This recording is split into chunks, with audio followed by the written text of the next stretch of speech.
제가 앞서도 말씀드렸다시피 격전지 당선자의 윤곽은 이제 새벽 2시쯤, 그리고 비례대표는 새벽 5시쯤이면 윤곽을 드러낼 것 같습니다. 이번 총선에서는 비례대표 46석을 두고 무려 38개의 정당이 치열한 경쟁을 벌였는데요. 저희가 그 화면도 준비를 했습니다.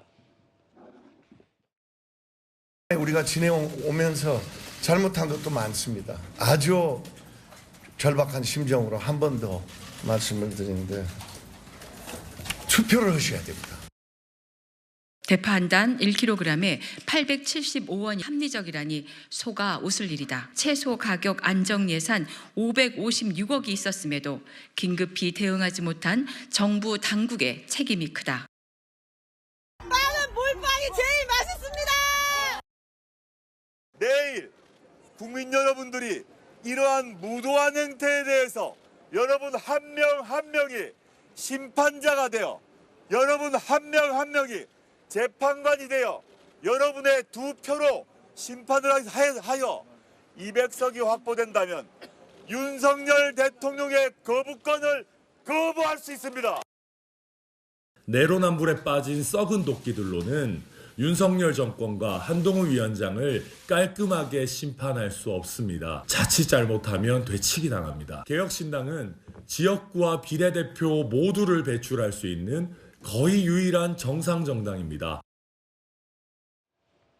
비교적 주목을 덜 받아서 그렇지 앞으로 300명 가운데 46명 비례대표가 어떤 몇몇 인물들이 여의도에 입성할지도 사실 꽤 관심이거든요. 이건 지금으로부터 한 12시간 뒤면은 누가 여의도에 입성할지가 드러날 텐데, 더불어민주연합, 민주당의 위성정당이죠. 1번 서미화, 2번 위성락, 3번 백승아, 6번 용해인, 15번 손설.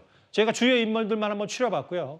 다음 화면, 반면에 국민의 비례, 국민의힘의 비례위성정당, 1번 최보윤, 4번 진정호, 8번 인요한, 14번 김장겸, 15번 김예지, 주요 인물들 몇 면을 살펴봤는데, 여선행 정관님, 근데 이제 비교적 지난번에 비해서 각 당, 특히 민주당이 비례위성정당에 대한 주목을 덜 받은 경향은 분명히 있는 것 같거든요. 그렇습니다. 그러니까 이제 지난번에도 더불어시민당으로 만들어서 같이 시민사회랑 같이 이제 결정을 했는데요.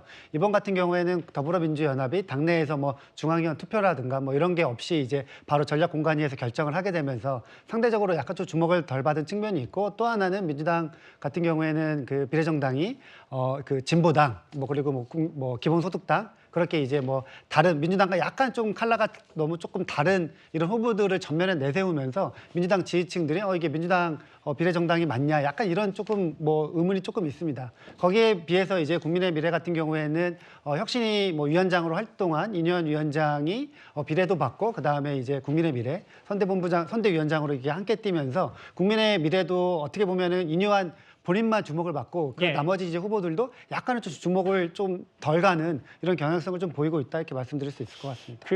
마찬가지예요. 사실 윤석 대변인, 국민의힘도 지난번 비례위성정당에 비해서 아무래도 조국 혁신당의 분전도 있습니다만 지역구 이재명, 한동훈 두 사람의 여러 집중이 된 모양새도 있었기 때문에, 그런데 지난번에 국민의 미래, 정확히는 당시 미래한국당이 국민의힘, 당시 미래통합당이 부족했던 지역구 의석을 채워줬던 경향도 있었거든요.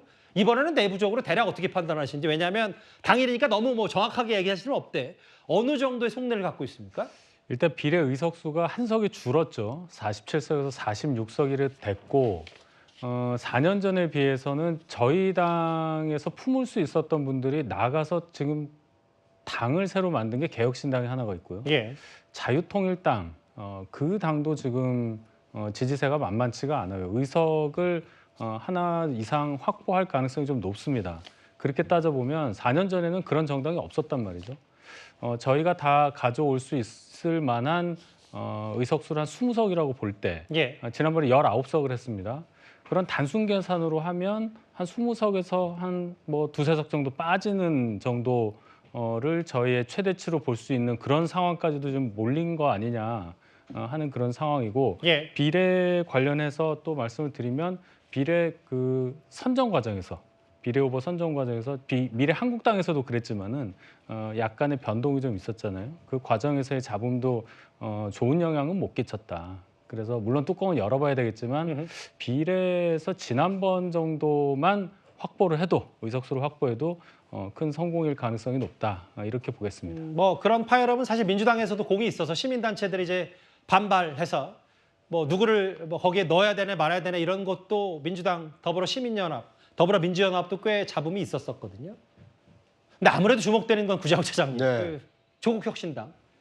1번 박은정, 2번 조국, 8번 황운하, 10번 차규근, 13번 백선희 주요 인물들 만나봤는데 사실 조국혁신당은 줄기차게 우리는 열석이 목표다 막 얘기를 하고 있어서 뚜껑을 열어봐야 되겠지만 글쎄요. 특히 이제 사법 리스크와 관련된 인물들이 많기 때문에 앞으로도 이게 뚜껑을 열어서 여의도 입성을 누가 할지는 모르겠지만 앞으로도 논쟁은 이어질 가능성이 있거든요. 네. 조국 혁신당은 아마 22대 총선이 끝나고 나면 가장 뜨거운 감자가 되지 않을까 하는 생각이 듭니다. 얼마나 많은 의석을 확보하느냐에 물론 그 비중이 달라질 수 있겠습니다만 일반적으로 이 비례대표 정당의 경우에는 직능 대표성을 띠는 이 인물들을 공천을 해서 각 직능 대표자들이 자신의 목소리를 이 국민 대표로서 낼 수 있도록 이렇게 공천하는 것이 일반적이었습니다.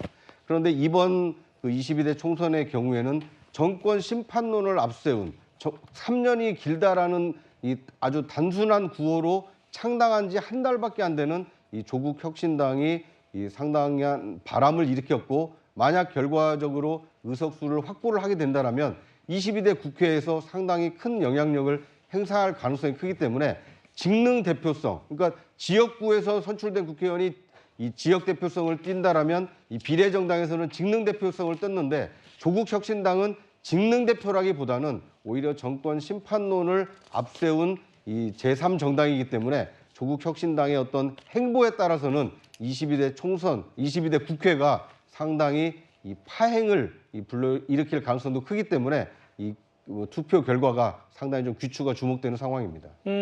제가 알기로도 5시 좀 넘으면 앞서 국민의힘의 한동훈 비대위원장, 민주당의 이재명 대표도 5시 30분쯤 되면 당의 상황실을 찾아서 이제 예측 조사, 출구 조사와 뭐 채널의 예측 조사 여러 가지 이제 뚜껑을 열기 전 예상치를 한번 눈여겨 볼 텐데 조국 대표도 마찬가지입니다.